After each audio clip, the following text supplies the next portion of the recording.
Assalamu alaikum wa rahmatullahi wa barakatuhu. Alhamdulillah. So we're gonna touch a little bit. We're gonna pick up a little bit where we left off, mainly for the new shahadas, in speaking about Aqidah and some of the importance of Aqidah. But what I want to do is share a hadith. So I'm blending in. So I did a class, kind of like an introduction into the class of Aqidah with three people Sunday, and I was speaking to them about a hadith, a very important hadith. So I'm gonna read that hadith from the book today. I didn't have the book in front of me, so I was explaining it to them. But for the new shahadas, the three brothers and the brother, his wife, who just took their shahada, I want to read this hadith, and it's a very extremely beneficial hadith, and inshallah, man, it will put you into the mindset, because eventually we're going to move forward to signs of the hour. Okay? Signs of the hour. And some of the importance of knowing certain things, right? So I'm going to start with the hadith before we get to the Aqidah section, because the Aqidah that we studying, the Aqidah course we studying, it actually, I read the hadith about how the Muslim Ummah is going to break into 73 sects, with one on the path to Jannah and 72 on the path to the hellfire. So when you go to the books of hadiths, these are the hadiths that follow up behind that particular hadith where it speaks on. So I'm going to touch the hadiths, and then we'll touch the Aqidah course, right? So this hadith, which is what has been related about knowledge leaving, okay? And as a new Muslim, this isn't to be discouraging, because in this day and time, something that reveals any type of truth, or it may seem as if the deen is going to get some sort of a way, some people feel like it's off-putting, because that's part of the new dawah. And I'm mentioning this because when we get to the Aqidah course, it's going to mention that this form of dawah is why the deen started breaking down. Don't talk about this. You shouldn't mention this. It's going to make people feel this way. It's going to make people feel that way, and things like that. But it's for preparation. If you live in a city, beautiful city that you love, but a warning comes of a hurricane, a tsunami, a tornado, you're going to prepare for that if it's a strong possibility that it's going to come your way. So these things is individuals, if they want to succeed in this deen, they need to be prepared for it. Because unfortunately, you have a lot of Muslims that compromise their deen. And when I say deen, I'm talking about their way of life. See, Me and an imam was talking maybe like a week or two ago. And he said something that was extremely valuable to me, because I liked the way he worded it. And he was referring to people who getting married, right? It's a situation where some people was getting married. Basically, it was a brother and a sister trying to get married. And he was telling the brother, see, the problem with the sister is she's trying to separate the milah, which means the religion, from the deen, not realizing that the milah, the religion, is a part of the deen. So some people don't feel like they're compromising a Muslim, right? Up on, I believe in Allah and I believe in His messenger. So they don't feel like they compromising that aspect. But when it comes to the deen, the way of life, they compromise it to be with people that play with their religion, that play with their deen. You know what I'm saying? Like, not to get any examples, but people can understand what I'm saying. So they will compromise their way of life to be with somebody whose Islam is completely compromised. You know what I'm saying? Their Islam is completely compromised. And like when I was saying with the people we was in the class Sunday, see, some people think because they can name the 6 articles that they know of Aqidah, that their Aqidah is correct. So I believe in Allah, but you violate the commandments of Allah. I believe in the angels, but you do the things where the angels can't be around you. Right? I believe in the prophets, but I don't take from their lives.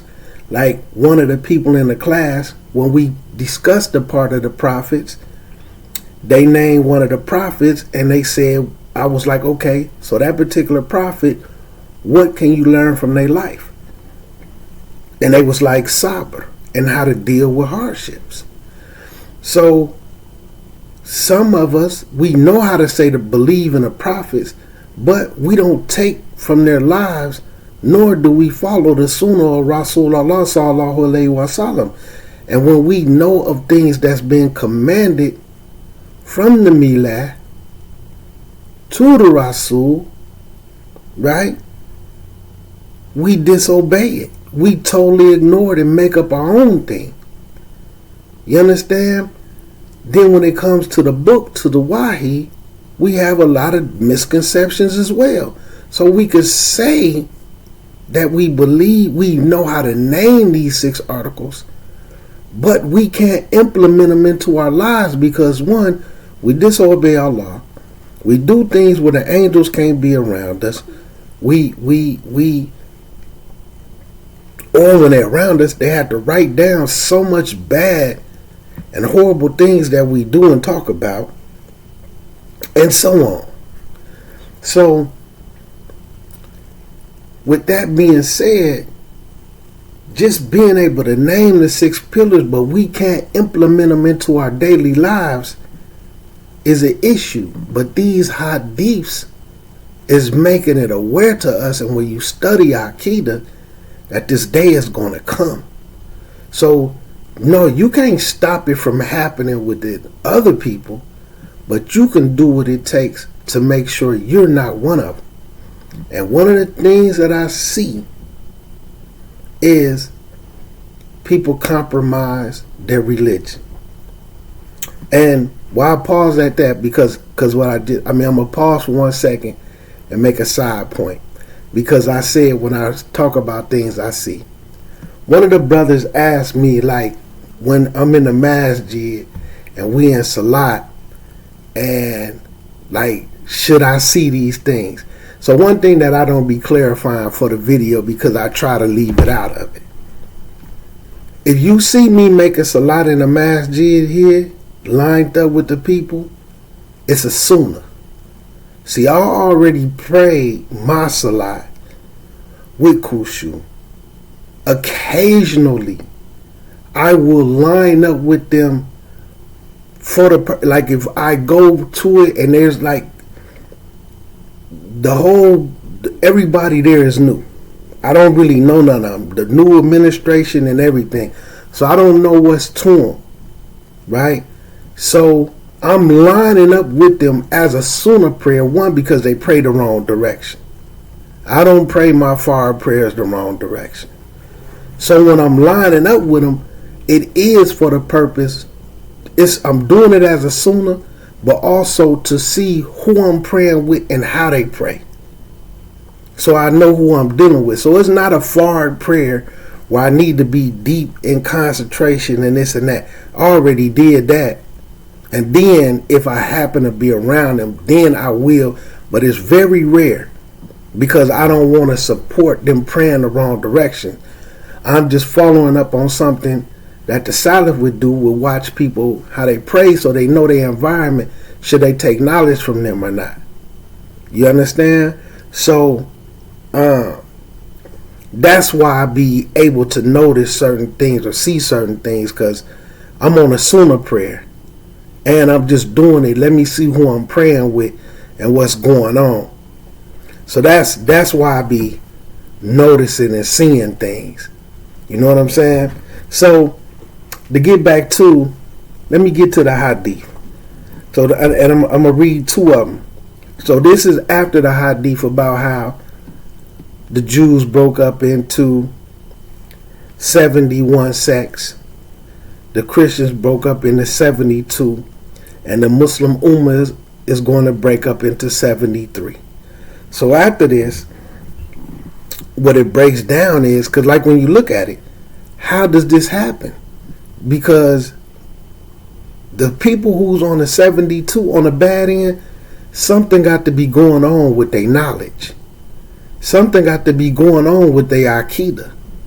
They either got to be extremely disobedient to Allah and His Messenger, which is Quran and Sunnah, or they have to be up on a lot of misguided, deviant acts that doesn't count, which is still disobedient and to Allah and His Messenger, extremely negligent of Tawheed and the Sunnah of Rasulullah sallallahu alaihi wasallam. And so it got to be something going on. So it boils down to what? Knowledge. Knowledge versus ignorant. And in American terminology, the way we use ignorant is almost the way we use stupid. So, you know what I'm saying? Like sometimes a person might be stupid and we'll call them ignorant.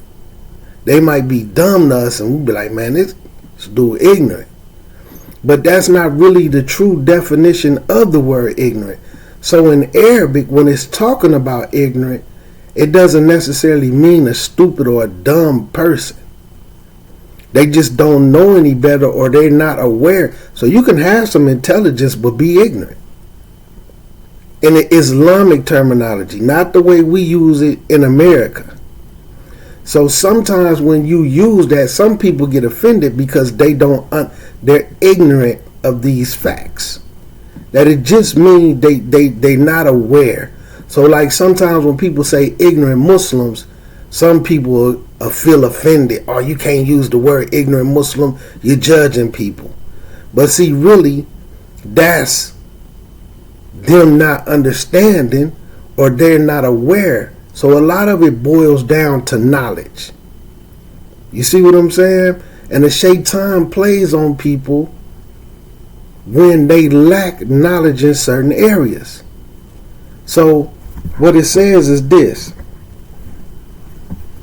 This one is Abdullah bin Amr bin al-As narrated that the Messenger of Allah Sallallahu Alaihi Wasallam said, indeed, Allah does not take away knowledge by removing it from the people, but He takes away knowledge by taking the scholars until there remains no scholars. So it's going to be the death of the scholars, right? Or you're going to have, just knowing from other hadiths, you're going to have scholars who are corrupt. You see what I'm saying? They're going to be corrupt, or they're going to be deviants. Like this, for instance. The 72 that's on the path to the hellfire. Like, you have the Shiites. They curse Ali. They curse, not Ali, Astaghfirullah. They curse Aisha. They curse Uthman, Umar. May Allah be pleased with all of them and have mercy on them. But they have scholars. When you see people who's on bid'ah, and then when you turn to who they consider to be scholars, they encourage bid'ah. So there is some scholars who will remain, but the knowledge don't be with them, or their mistakes are bigger than the knowledge that they pass on. So we've been informed that this is going to happen. So what it says is, and the people begin to ask ignorant leaders, ignorant students, ignorant teachers, not as in dumb, stupid, they're ignorant to what you're asking them about, right? And I'm gonna give y'all some stronger examples, right? So the ignorant give their verdicts without knowledge. So the ones who gave the verdict will go astray, and they lead people astray because they answering something, or they telling people something that they really don't have any knowledge about. And you can see this becoming extremely common because let's put this in terms of America, where no scholars remain. How many scholars do we have access to in America? How many of us in America can go sit with a scholar the same way we can overseas and get ijazas?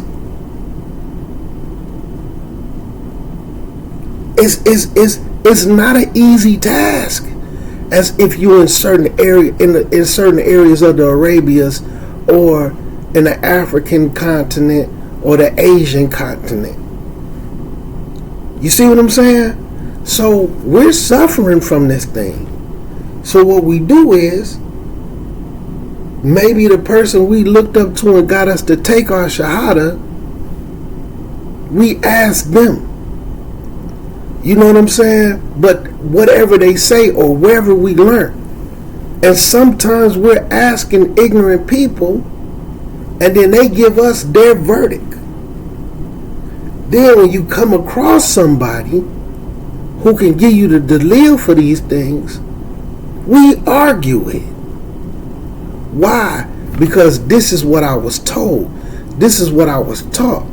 And like with me, and I'm telling you this for since 2007, everybody that I come across, everything that they was told before they met me, they never investigated it. They just took it. Then when it came to me, and I tell them something, this be the funniest thing on earth.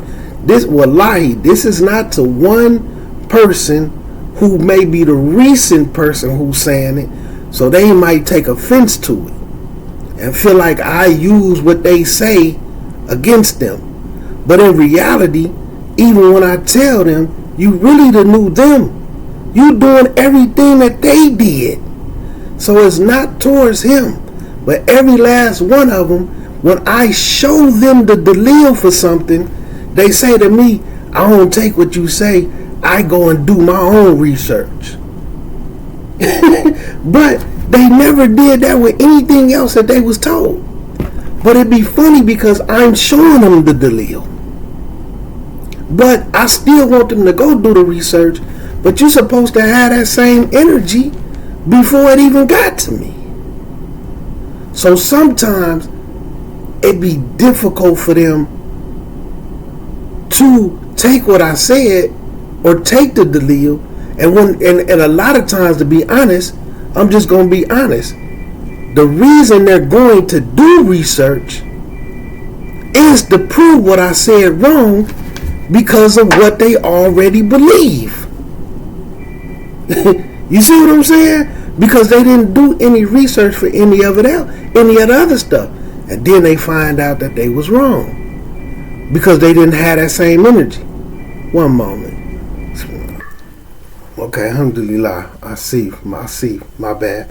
So, what's happening is we take what the ignorant say and protest the dalil that's shown to us. Now I gotta go do some research. I'm gonna do more research. I'm gonna investigate it.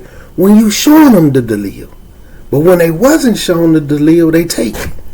But they not going to do no research to say, oh, well, yeah, let me look into it and find some more dalil.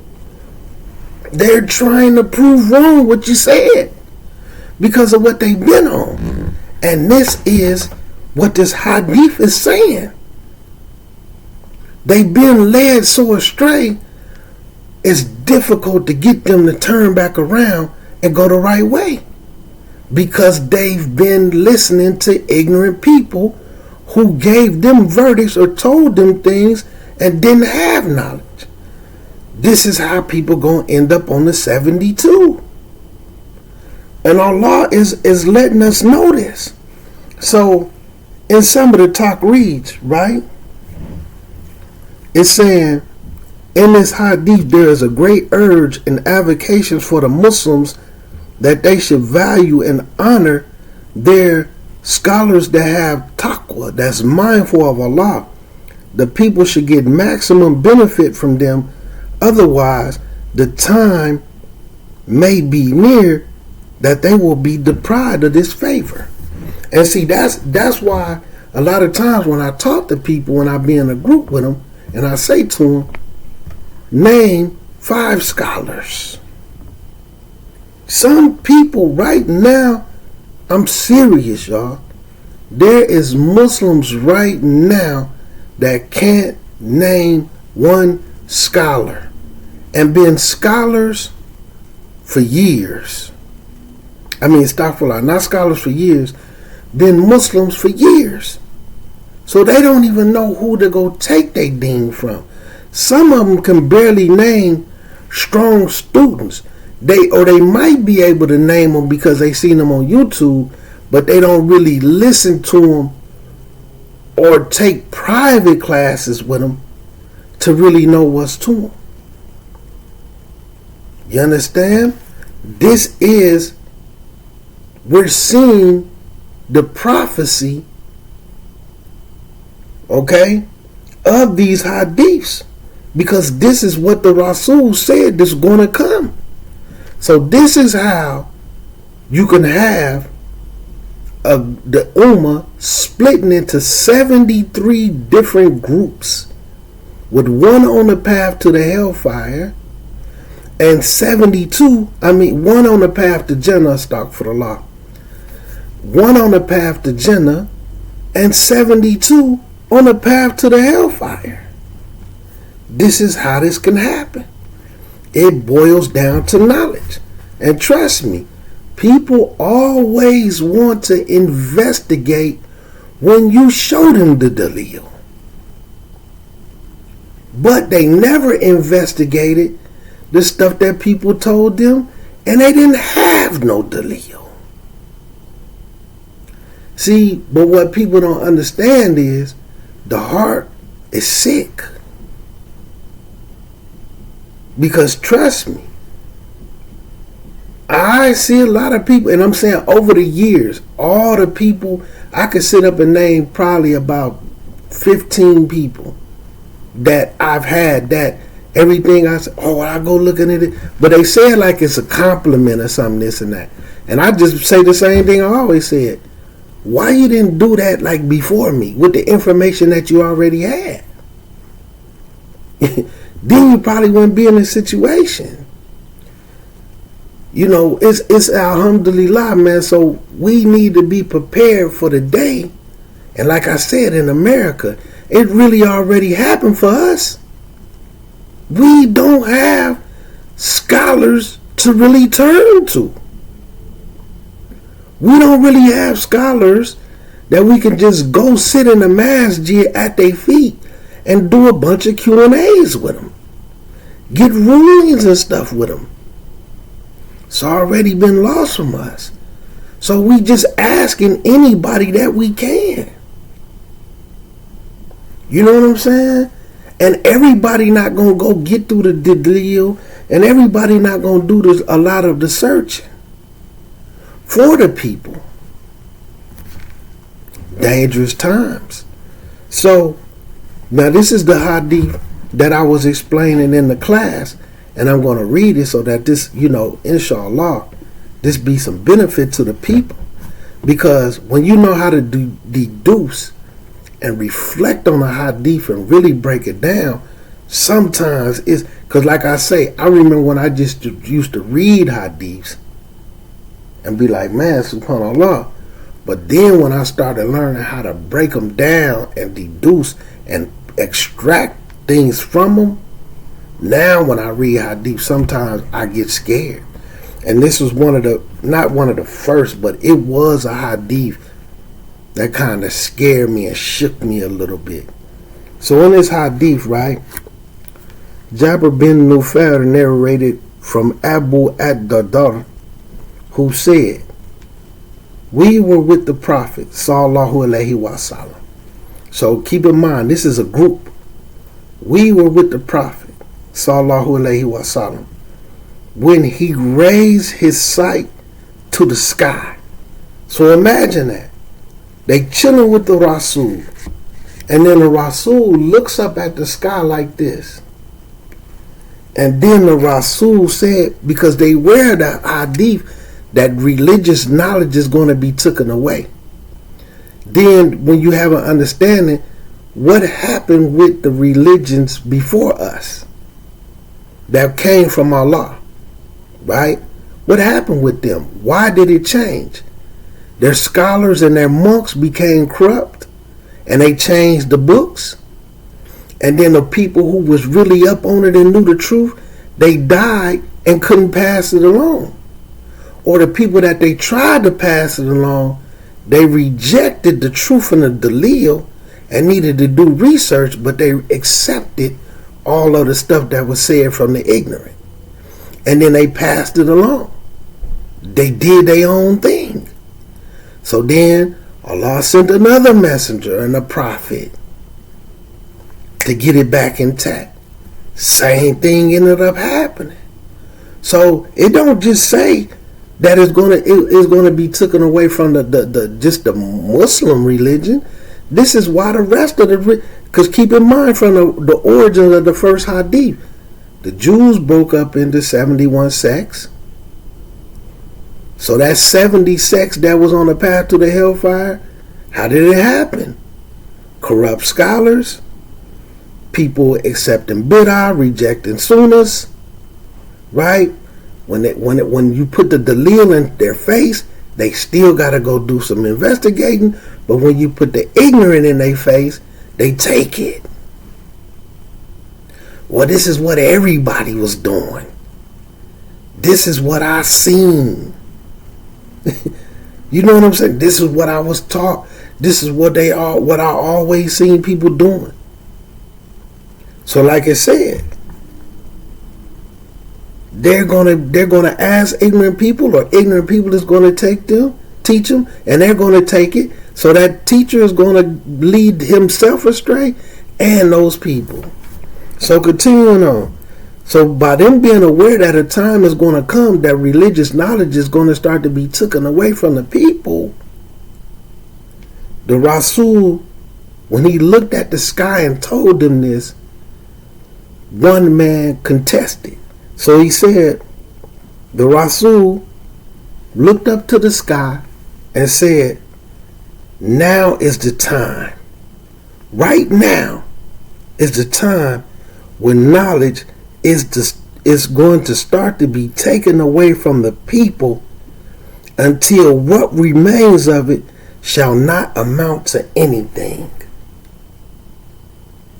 So like in the class where I explained to the people in the class, that don't mean books of fiqh, books of Bukhari, books of hadith, books of tafsirs. That don't mean they're not going to be available. You understand? We're going to be able to order them online. We're going to be able to find them on PDFs.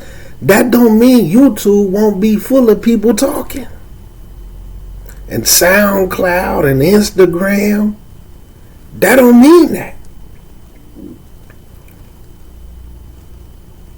What it is, nobody's going to be able to teach it, and people not going to be able to absorb it. They're going to absorb the ignorance. They're going to absorb the bid'ah. 72-1. So he said, now is the time when knowledge is going to start to be taken away from the people until what remains of it shall not amount to anything. So Ziyad bin Labid al-Ansari said, how will it be taken from us while we recite the Quran? We read the Quran. Then he said, Wallahi, we recite it. Our women and our wives and daughters recite it, and our children, they recite it. How is this going to happen? So now he's contesting what the Rasul said. The Rasul just told you right now is the time, and all of a sudden, immediately, some of his ilm is being lost. Look, but you got to know how to look at it. So he's really contesting the Rasul. How's that? We read the Quran, we recite the Quran. Us, our wives, our children, we know the Quran. So Rasulullah sallallahu alayhi wa sallam, and he said, Wallahi, we recite it, our women and our children. Like he got a leg to stand on.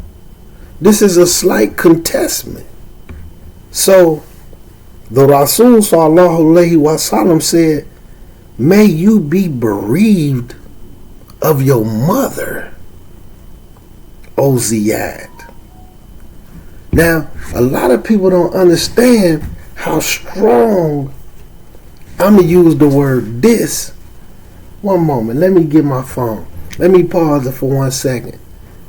1 second, because I want to get my phone. I want to pull up bereaved for y'all. Keep in mind, the Rasul told that man, may you be bereaved of your mother. So look at the definition of bereaved. Deprived of a close relationship or friendship through their death. Okay? Said, man, may you be, and that's a dua. He said, oh Ziyad, may you be bereaved of your mother. You understand? Now, some people would consider that harsh. But see, you contest and you're in a group of people. So now you're contesting something that the Rasul just gave you. This whole group. Some of us don't realize we do that when it comes to the Sunnah. But look at the rest of it. But let's just think about that. The Rasul told him, may you be bereaved of your mother. In dua form.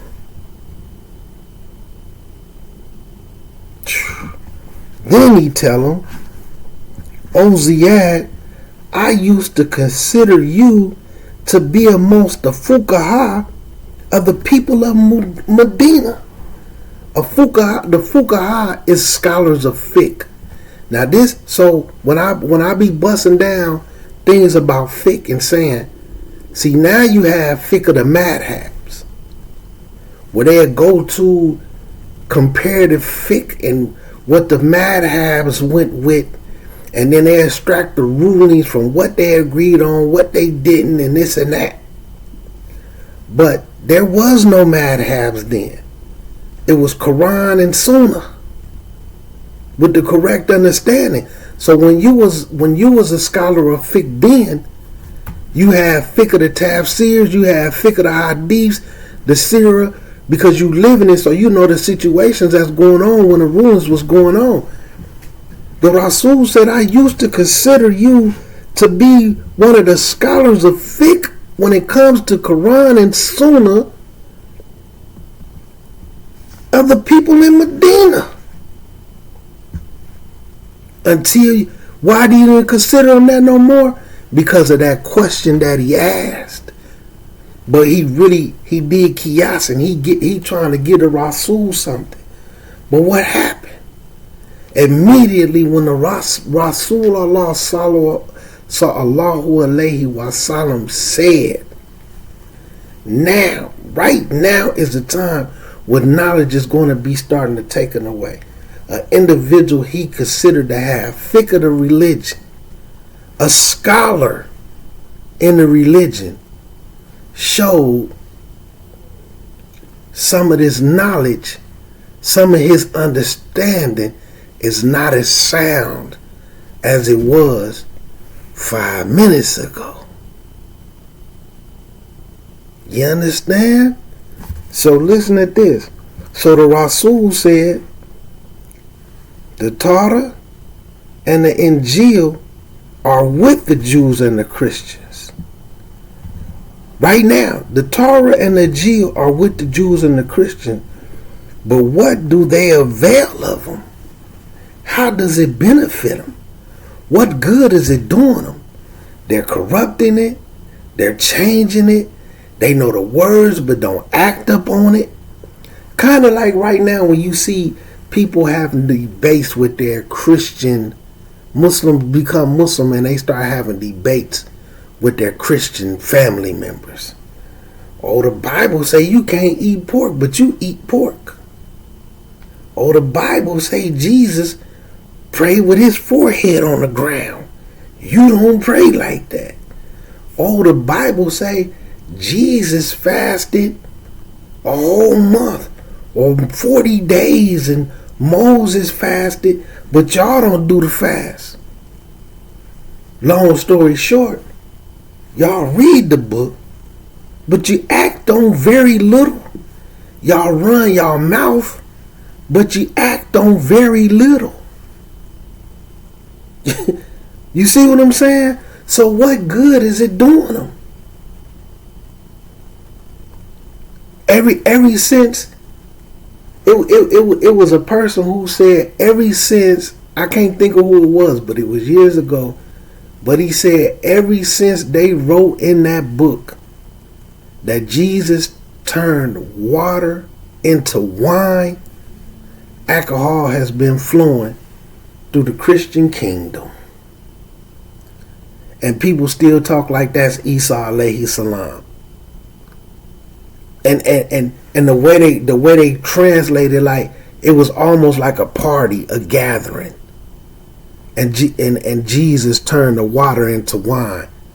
And then I even heard some Christians, to try to make sense of it, say, well, yeah, Jesus did turn the water into wine, but they didn't have the type of wine that you could get drunk off of. But at the same time, y'all say Noah, who came before him, was a drunkard, that he was an alcoholic, that one time he was so super duper sloppy drunk that his son seen him naked.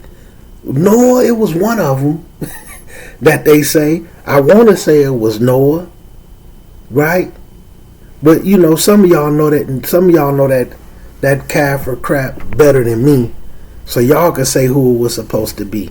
But my point was, one of the prophets y'all say was a drunken alcoholic. And he came before Isa alayhi salam. As a matter of fact, when you go to the Old Testament, you can see where Moses came and said with doing away with wine because it was a drunken intoxicant. But then you want to turn around and say that Isa alayhi salam turned water into wine, but they didn't have it wasn't wine that you could get drunk off of. It was just grape juice because it didn't exist. It sure existed with all the prophets before him. See, y'all lying and trying to make sense of it. But my point is, y'all arguing with them to prove y'all don't even follow y'all own book. Y'all just run y'all mouth, but not even realizing, which be the funniest thing on earth. You the exact same way as a Muslim. You arguing with them about their book and you don't follow yours. This is what it said the times was going to be like. But let me continue on.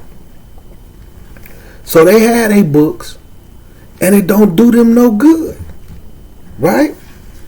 So Jabbar said, so I met Ubayd bin As-Samat and said to him, what have you not heard what your brother Abu ad-Dardar said? Then I informed him of what Abu ad-Dardar said. He said, Abu ad-Dardar spoke the truth. If you wish, we shall narrate to you about the first knowledge to be removed from the people. It is khushu. Soon, and he's made that clear, soon you will enter the congregational salat in the masjid, but not see any one person with khushu. With khushu. Right? So when you think about that, and he's saying soon in his time, some of these Muslims don't even know what khushu is. Then it come out to have real true khushu. You need to be able to understand the Arabic when the Quran is being recited so that those words hit you. That's why you see videos of people in Salat crying and breaking down. It ain't because the recitation is beautiful. It's because the words is going upside their head. That's khushu. But you can have khushu outside of Salat. So some of the other hadiths that go along with this say how you would know that you in a masjid where the people don't have no khushu, because in the masjid, they'll meet at the masjid, they might pray, but they there to talk about business. They in the masjid talking about basketball, sports, who got the fight and who got the best work, hey, I need to link up with you, man, and get some of that dro from you. Their mannerism and things outside of the salat is raggedy. Because when you make salat and you doing it properly with the good intentions, the sakina will come down. And that's how some of the ways they would look at people and they didn't have sakina, something going on with your salat. Because the tranquility is not coming down on you. So them not having no khushu in the salat. So look at some of the talk reads. Religious knowledge will gradually come to an end by the death of religious scholars, even though the Quran will still exist. But the people will not act upon it. Like I said, we're going to have books of hadiths. People don't read them no more. Sometimes you talk to people about hadiths, just like with my videos. When I talk about hadiths or the madhabs, people unsubscribe, or they hit me on Telegram, or like they comments that get sent to my rejection box automatically, and like some of them used to be approved, But when I removed them so much, it put it in the algorithm to where it automatically go to a box where people will say, we not going to be questioned about hadiths. These be foreigners. It ain't just people from Wharf Dean and Nation of Islam. It be foreigners.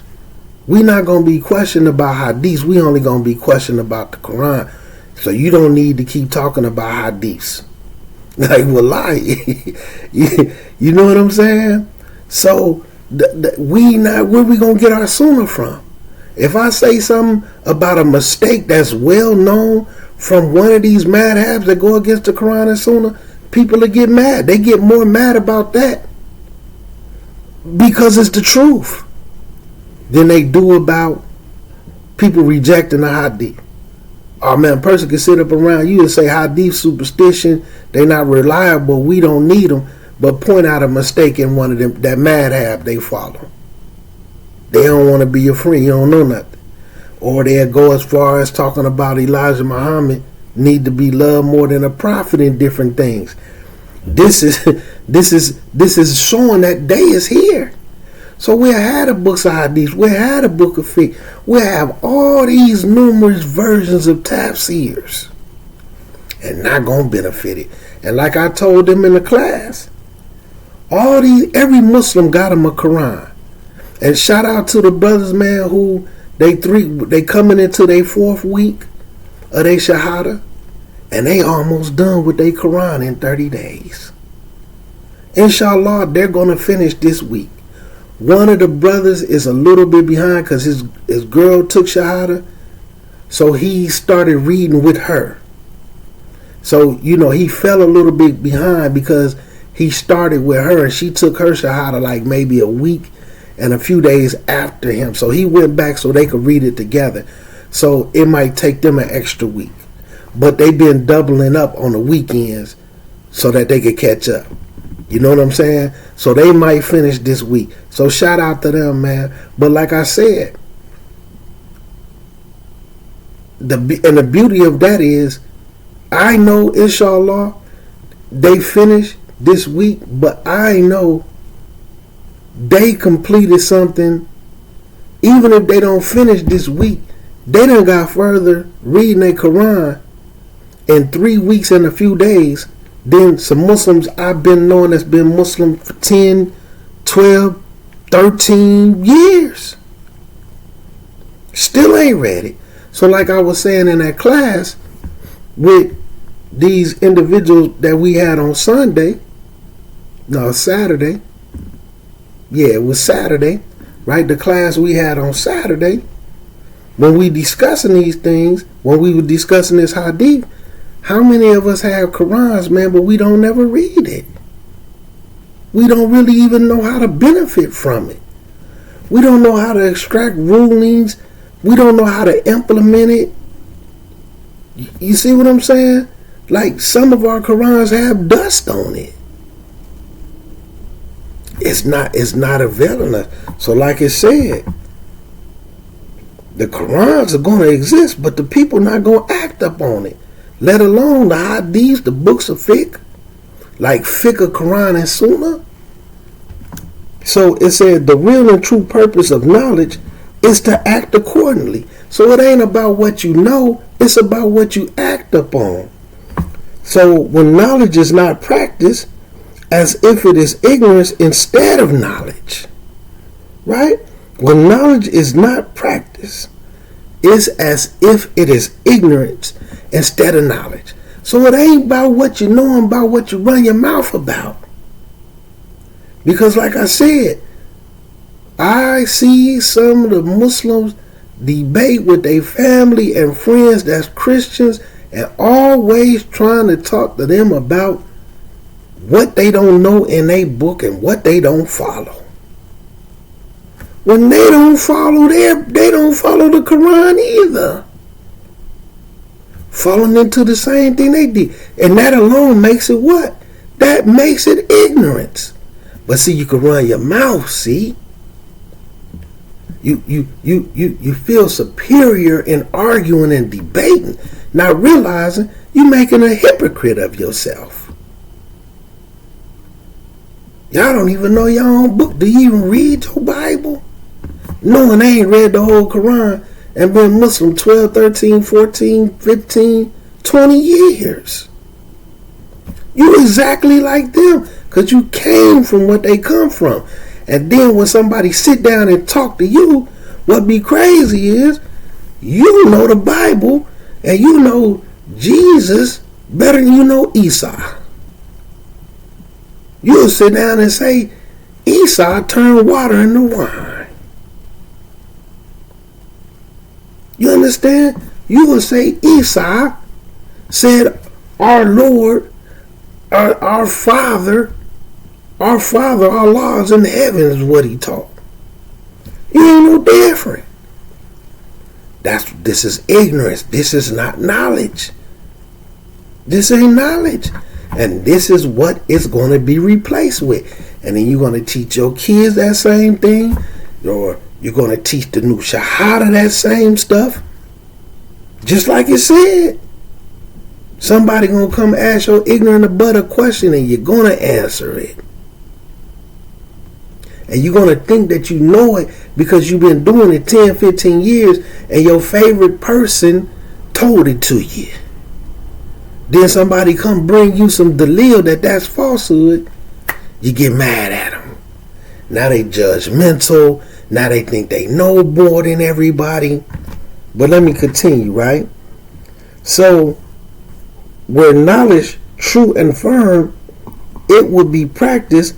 Knowledge brings fear and consciousness to an individual regarding Allah, and the result of fear is humbleness and humility, lowliness and submission. So like to keep it 100, sometimes the people who calling people to what's correct and standing on things, they really be the humble ones.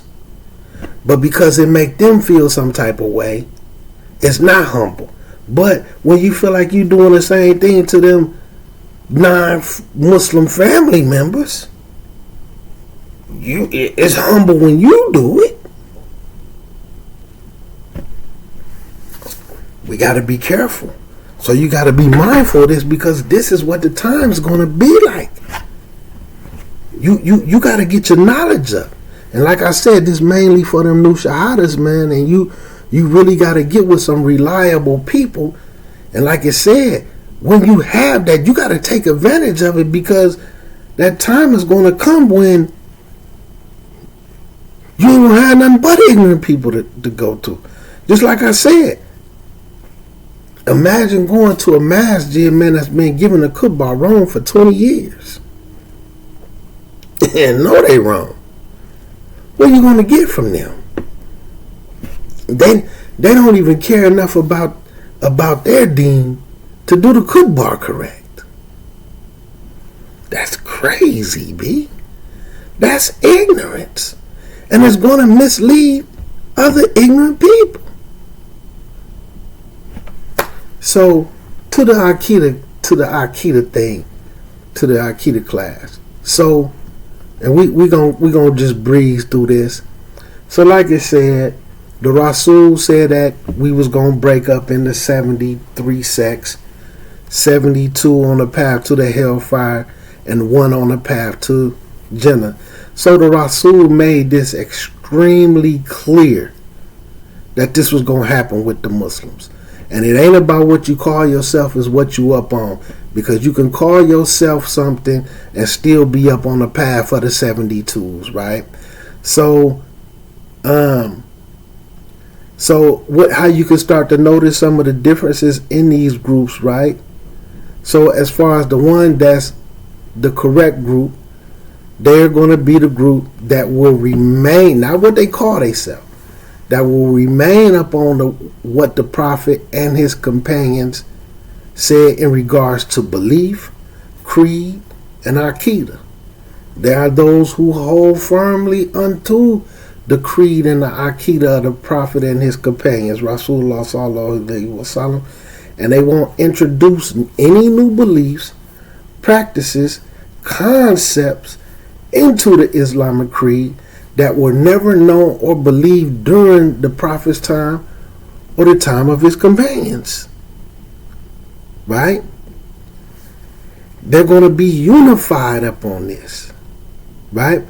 And then as for those who introduce new beliefs about Allah, Allah's names, Allah's attributes, and the Quran, and the Prophet Muhammad sallallahu alaihi wasallam, the companions, the family of the Rasul, the hellfire and the paradise, the Mizan, the Sirat, seeing Allah on the day of resurrection, etc., then they fall into the categories of the 72. And it don't matter what they call themselves to or who they link themselves to. If they got these things going on with them, man, they fall into the categories of the 72 that are warned of being in the hellfire and treading up on the path that will lead to the hellfire, as every religious innovation is misguidance and every misguidance leads to the hellfire. Subhanallah Adhim. So this point right here, and this is what I've been discussing, and this is what these hadiths proves. So what are some of the causes that led to these sects emerging? 1. Ignorance of the Quran and Sunnah, and not really understanding the text or the evidence or the tafsirs correctly. You understand? So they not really reading it. Just like I say, I know more people that call themselves Sunni Muslims that ain't touched hadiths than I know who actually study hadiths. How are you a Sunni Muslim, or how are you up on a Sunnah and you don't know nothing about no hadiths? You're up on what you've been told by other people. That's crazy, man. You may be up on what it might not even be what's from the madhab, but somebody who call themselves Hanafi, who never studied, who was just told things by other people. Now they telling it to you, and you think you Hanafi or Maliki or Shafi or Hanbali, but you're really up on the rhetoric of somebody else. Couldn't find no dalil if you pay the money that lead to Rasulullah sallallahu alaihi wasallam, to Quran and Sunnah. So this is what it's saying, man. And we're more ignorant now than ever, because we don't even really read our Quran. We don't read Quran or Hadith for real. You understand? So ignorance of the Quran and Sunnah, and not understanding the text, the evidence, or tafsirs correctly, and not referring the ambiguous verses back to the clear, decisive verses. Not compiling all the texts related to the same topic collectively together. That's why I say all the time, when I try to get people to understand, because people always got something to say about hadiths and they don't read them. When you read enough hadiths and you study hadiths, you're going to be able to recognize a mistake, whether somebody twists something up in a book, because when you understand it, just like how I was explaining in a video, I did delete it. When you're in a vicinity where everybody is Muslim and the whole city is Muslim, Wada Rasul, he in Medina, his whole vicinity is Muslim. They surrounded by a few hundred Muslims in the area. If the masjid is so packed that when they say Ameen, the roof is shaking, that's letting you know how many people is there praying with him. 77 companions that was real hafiz of the Quran, that had a tafsirs and all that together, was martyred in one day. All of them was close to the Rasul. He cried about it. He was hurt. Them was his guys. So certain things would be coming. You wouldn't have to look through 1,000,001 hadiths to find certain things. Like the example I gave in the video, but like I said, I deleted it because I really only posted it for the brother to see. And I didn't want to get into the argument. Like, for instance, the hadith, where they say when you get done making salat or you make dua, you're supposed to wipe your face. But the hadith is recorded because of how weak it is, so you don't fall into it, because people was teaching people to do that, saying it's a hadith, but it was referred to it as gharib. Because if the Rasul, on a daily basis, he leading all 5 prayers in the masjid, he's doing Jum'ah service, there's people, all his wives see him do sunnahs in the house. He had like some of his wife's nephews, so there's nephews, there's cousins, there's young people who stand with him so that they can, and he getting up at night and they're making a night prayer with him. So out of all these companions and all these people who prayed with him for years, on a daily basis, it's safe to say in Jum'ah, we just gonna put it down to a minimum, not Jum'ah, but the 5 daily salats, we just gonna say there's at least 20 companions that pray with him. We gonna say Umar, we just gonna say Umar, Uthman, Ali, Abu Bakr, Bilal, because these are 5 people that's well known to be around the Rasul. Bilal was calling the adhan, right? So we'll say, like I said, Abu Bakr, Umar, Uthman, Ali, and Bilal. They prayed with the Rasul all 5 prayers. They prayed with the Rasul every Jumu'ah. They went to fought in battles, so they seen how the Rasul prayed when they was away in battle. And not one of them ever seen him do this after he got done making salat. That's strange. How you the one person who come along later on in life and you the only person that ever seen that? And then was it commanded? Was he sweating? Did he wipe sweat off his face? See, these things are strange. So that's why I'm saying, if a lot of the stuff was so, you wouldn't have to dig like you looking for a needle in a haystack for some of these things that people coming up with. It was too many people around. It would be a common practice. Like I said, if you had to do this when you take your shahada, you wouldn't have to dig in a needle like a haystack to find that hadith. Because all these people who was around the Rasul took their shahada. And you're not going to find out one of them say we had to hold our finger up like this when we took shahada. You shouldn't have to look for that like a needle in a haystack. So it'd be extremely clear, but we don't look into them things, man. You see what I'm saying? We don't know to. So like, continuing on with what it says is, you got to look at the subject matter and the topic. You got to look at all the hadiths on it. Not just try to take one, because I keep explaining to people, it might be a hadith that's like 2 pages long, but they might go through the hadith and take out 30 paragraphs with different rulings, so that paragraph might be under a different ruling. So you got to look at what was that hadith, what was it under, what ruling was it under. So you got to read the whole thing to read the entire hadith to get the fiqh, and that's what it's saying. Not compiling all the texts related to the same topic collectively together, only considering or acting upon the verse of Allah promising paradise and mercy to all. This is right. And see, this that new dawah. They only consider or act upon the verses of Allah promising paradises and mercy to all, while ignoring the verses that speak about Allah's punishments and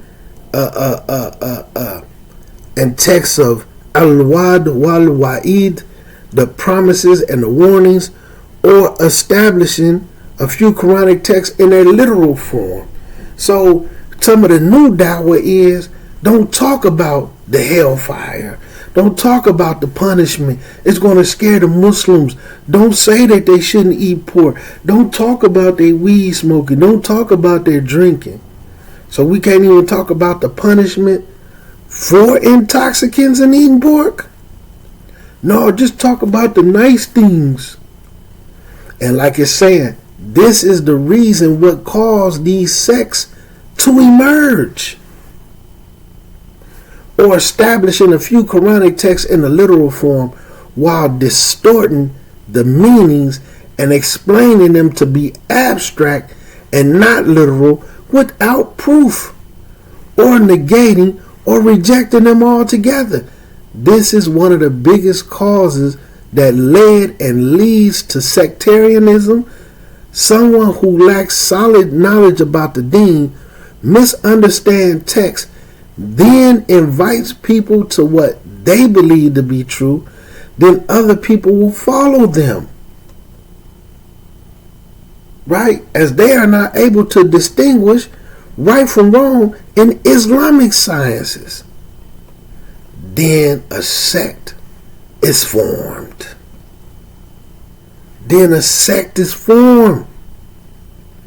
Number 2, following one's desires, jealousy, and hatred towards those who trying to follow the true version of Islam and proper Islamic creed, which pushes ones to spread doubts and misconceptions amongst the ummah or the communities. They have a jealousy and hatred for the person who actually trying to be up on Quran and Hadiths. You know what I'm saying? So they will start to spread doubts about those people, make up misconceptions and concepts and just different slanders about the people who really trying to be up on it. This stuff leads to these people falling into the 72s, glorifying people's personal opinions and views, and make these views and opinions the absolute proofs and evidence that no one can dare oppose or differ with. What do we see that with? With certain individuals from the madhabs. It might not even be in the madhab. You see what I'm saying? Where they make that person, like I say, people who they loved, who they thought was deening, told them something, they acted up on it. Then you come show them the dalil for that's wrong, they gotta go research it. You just showed them the dalil. No, they trying to go against what you said because they glorifying other people's personal opinions and views, and make those views and opinions the absolute proofs and evidences, and no one can dare oppose it or differ with it. You know what I'm saying? It even goes as far as to where individuals, man, sometimes individuals be trying to talk to me about certain people. Man, brother ain't never told me nothing wrong every time I ever talk to them. And this is not one person. This is everybody all the way up to the most recent. It was always, man, they ain't never told me nothing wrong. They always had the deal for this and all that I ever said. But at the same time, they trying to do things like convince you to pray the wrong direction. At the same time, they trying to convince you of this and this, that, and the third. Different things I seen. The permissibility of having girl. How he never told you nothing wrong, and he telling you can have a girlfriend as long as you tablighin her. You not gonna fool me about somebody that I know. But anyway, this is how this happens. This is how people fall into the 72s. Submitting one's mind, heart, and intellect to ideas foreign to and in opposition to Islam, such as the articles of creed or faith of other religions. You hear that? Such as the articles of creed or faith of other religions, things that's being introduced, like what you got to do for Christmas, what you got to do for Easter. Kids go to school for Easter. I done seen Muslims do this.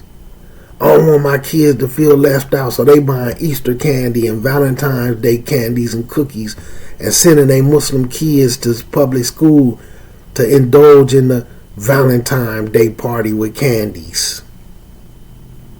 and all the different Halloween and pumpkin festivals and things they do. And then they be surprised when a kid get of age and they start celebrating birthdays and different stuff. You know what I'm saying? Then the one parent who gonna call them out on it, they don't want to be around that parent, right?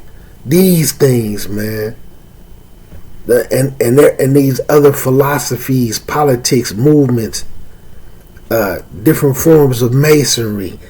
These can affect the way one believes, acts, and behaves directly and indirectly, consciously and subconsciously.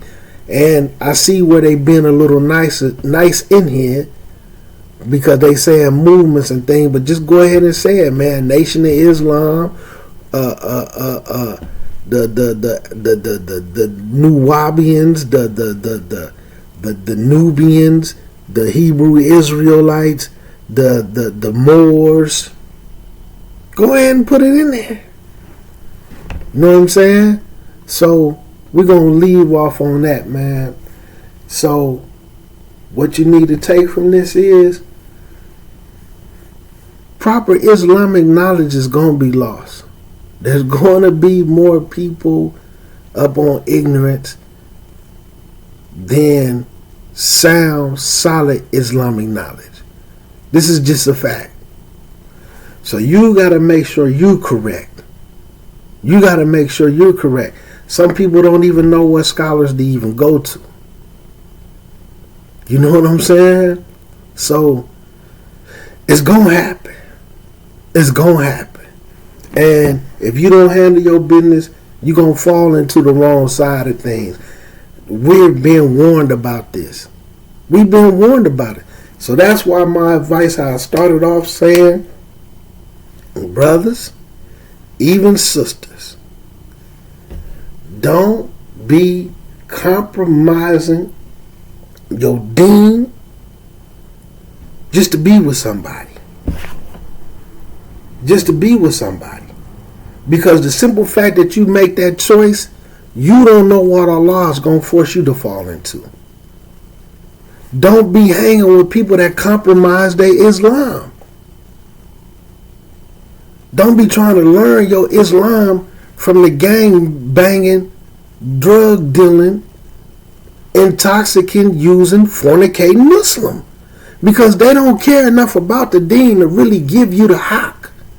Not saying they won't be able to say things that's not true, because that's the trick of the shaitan, so that you will listen to that. Because you could go find a Muslim who's not gang banging, who's not drug dealing, who's not using intoxicants, who's not fornicating, and they could tell you something, the exact same thing, but give you more dalil, but you don't want to hear from them because you want to live the same life as that corrupt Muslim, to where you're going to fall into more harm than good. And then the difference is going to be one person actually acting up on that stuff they talking about.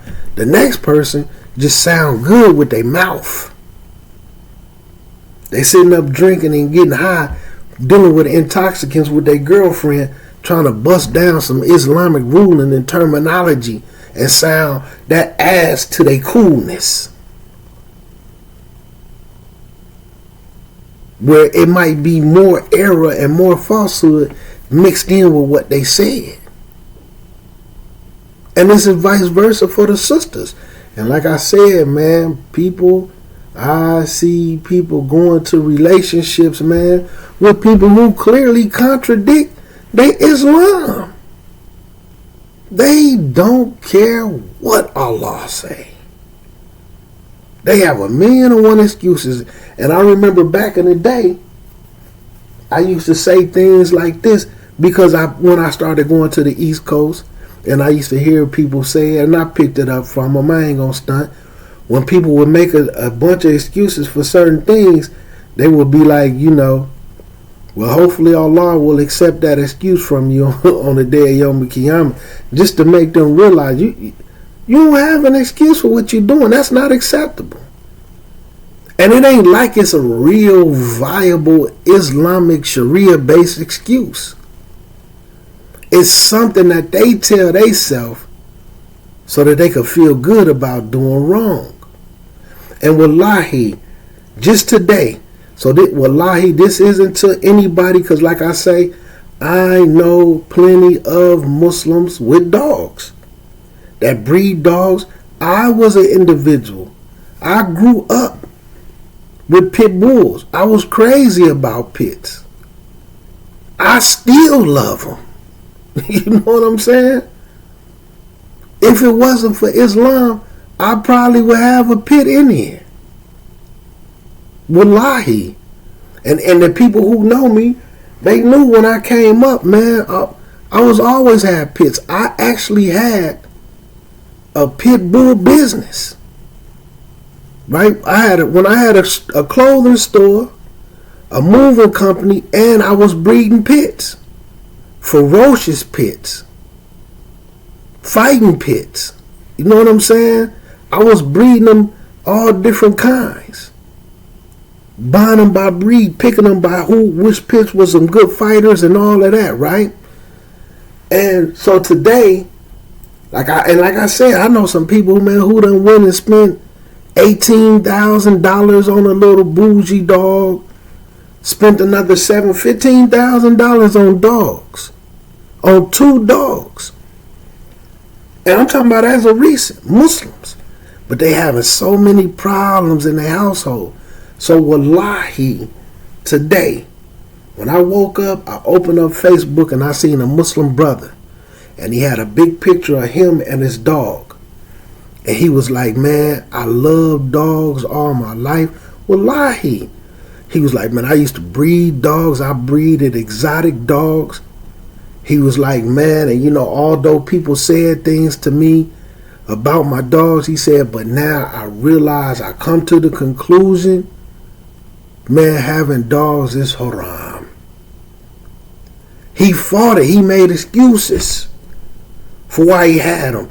And then he put all these rulings about, even if you're trying to say it's a guard dog or whatever reasons you making up for yourself, he put all the rules, like it was extremely long posts he put on there.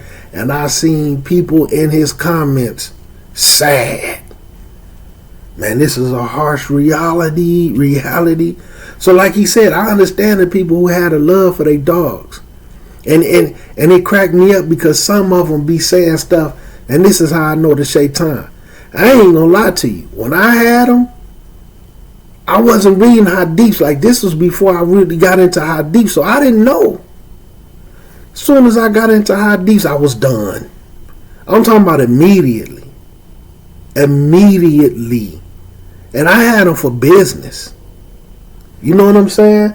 I wasn't trying to keep them up out back or in the back of my house, because when you know about the hadith with the woman who basically like tried to tie up the cat. When you take an animal, see, a lot of people don't know this part. When you take a dog or an animal and you tie them up and chain them up in the backyard with a little dog house, that is a form of oppression. And I'm going to be honest, that's why I didn't start buying fish, because you got them contained in a little fish tank. That stuff is oppression to them. When you got that dog chained up and tied up in the back, or it can roam a little freely in your backyard, just using the bathroom, and feces all in your backyard, and it smell like feces when it rain, and you might have to go through the back and cut your grass. Now you got all this dog feces and stuff all out in the back. That's filthy. And then now they're forced to run around and live in it, and they stepping all on dog feces and urine and all that stuff, man.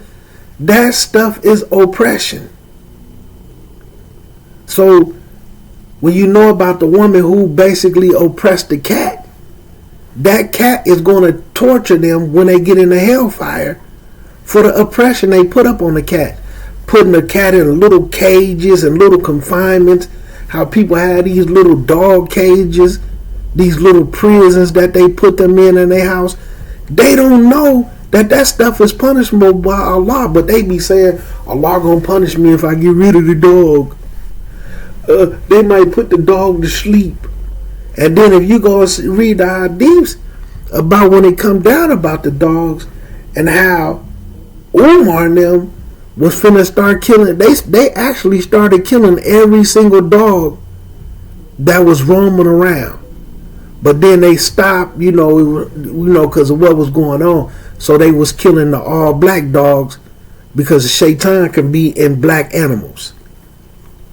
Like with the superstition with the black cats, where people say shaitan can be in black cats, black dogs. Shaitan can possess black animals. Look at the hadiths. So I be seeing people, man, but some people just don't understand. And when I seen that brother post that today, I was actually proud of him. You know what I'm saying? And I don't know what he was looking at. He do watch my videos. I don't know what he came across that made him start doing the research. But again, just like a lot of people, they going to do the research to prove themselves right. You know what I'm saying? Because now you done just went and found everything that you was already told. But instead of listening, following, obeying the Quran, as soon as at the moment that you was told, it took you years. And you don't know what Allah done let you fall into. Cats got dogs all in their house and stuff during Ramadan. You know you supposed to want the angels around during Ramadan. But alhamdulillah, man, let me get up off of here, man. Any mistakes I made came from myself and the shaitan. Anything I said that was correct came from Allah Azza wa Jalla Muqtadir. So, again, don't start linking up with people that compromise their deen and religion. Especially for their own desires. Especially for their own desires. You understand? I'm communicating with a brother, and I'm gonna close on this, man, and I feel bad for him. I'm communicating with a brother who's trying to get married to a sister, but the sister's deen is so compromised, and it's been compromised for so long. Her mindset is take it or leave it. Accept me for how I am. And this brother sitting down saying, it ain't like it's stuff that the deen don't already tell her to not be doing. You know what I'm saying? And I ain't gonna mention the flaws, but it ain't like it's stuff that she's disobeying Allah. So what's she gonna obey me for? So his whole concept is like, she really expect me to come in and put up with her compromised deen, her compromised religion, that she's compromising for her desires, and then take care of her, and then get a big old house to accommodate her plan with Allah. Like, Shaitan got to have her mind gone. But because she's a little educated, and because she got certain things going on, dunya wise, she the bag of chips and the burger on the grill. She's everything that everybody ever needs. Like he's some type of, I'm not gonna put the brothers in the categories, but like he's some type of brother that need to be taken care of. You know what I'm saying? Especially like, cause he one of them brothers that be on a sunnah, not only like myself, but other people, where it say, a lot of people like to quote this. A Muslim brother can be married, he can marry a sister for 4 things, right? Her wealth. So like he say, and I agree with it because I'm the same way. Your wealth, I'm not going to marry you for your wealth because you're not finna take care of me. Your wealth don't mean nothing to me.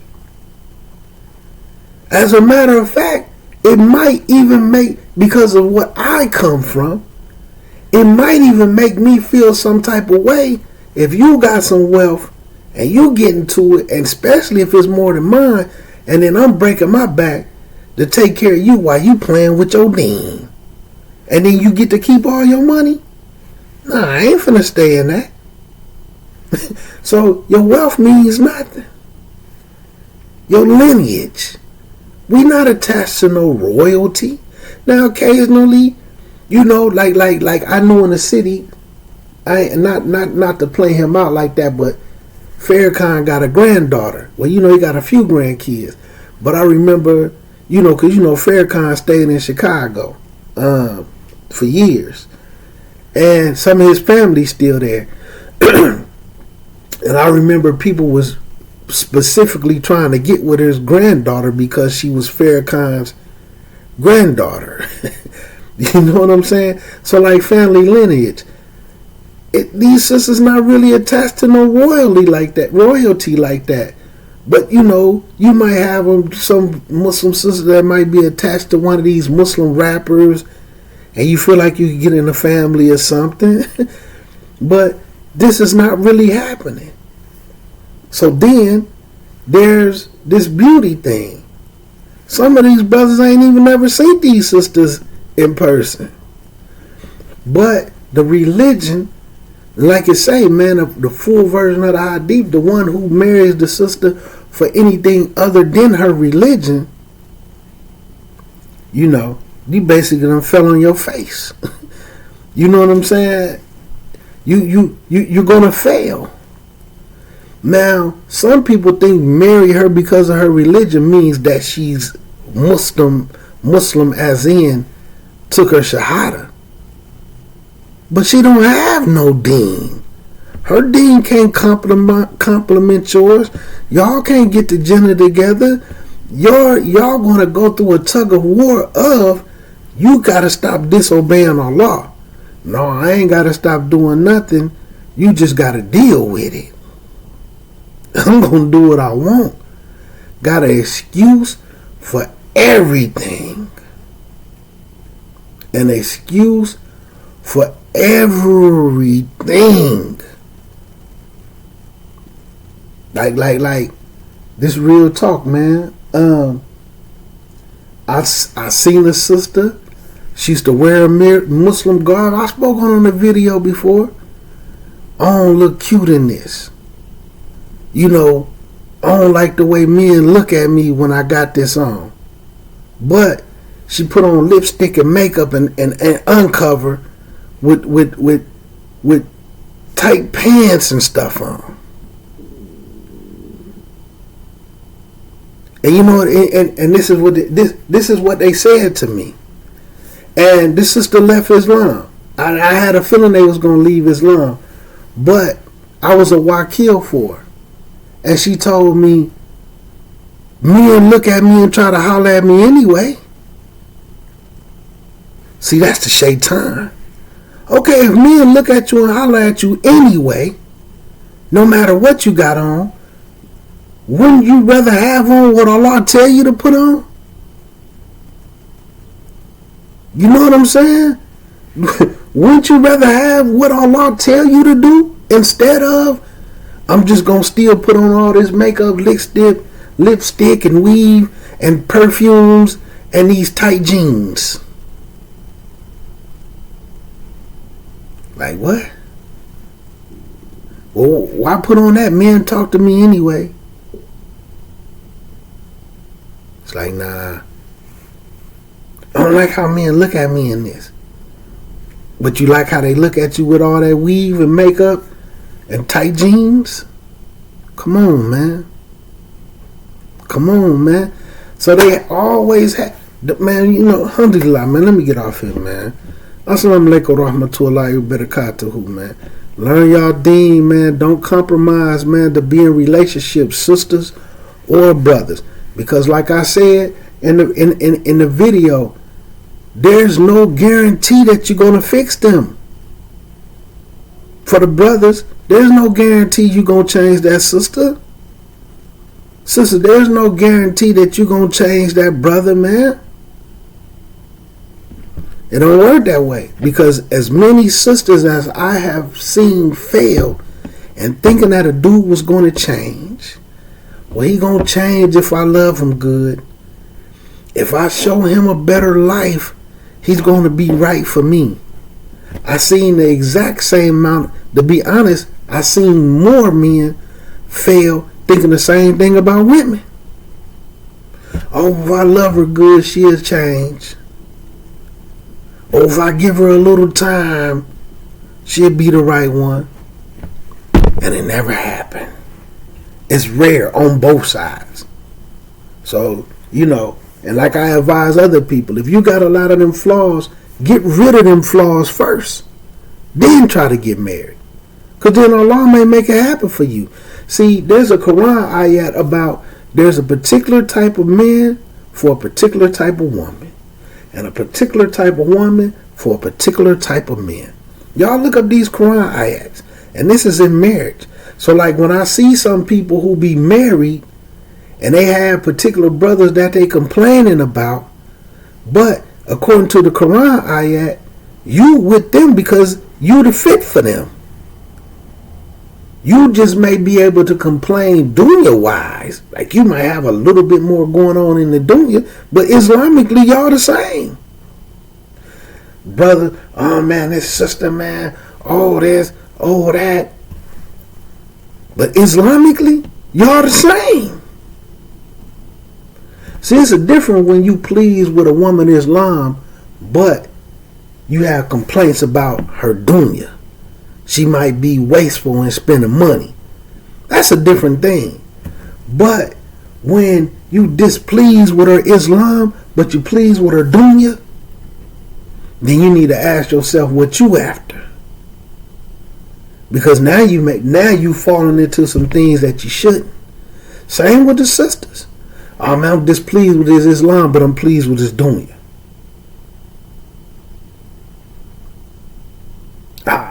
I'll fix his Islam. I'll fix her Islam. Not if Allah don't will it. Man, assalamu alaikum wa rahmatullahi wa barakatuh.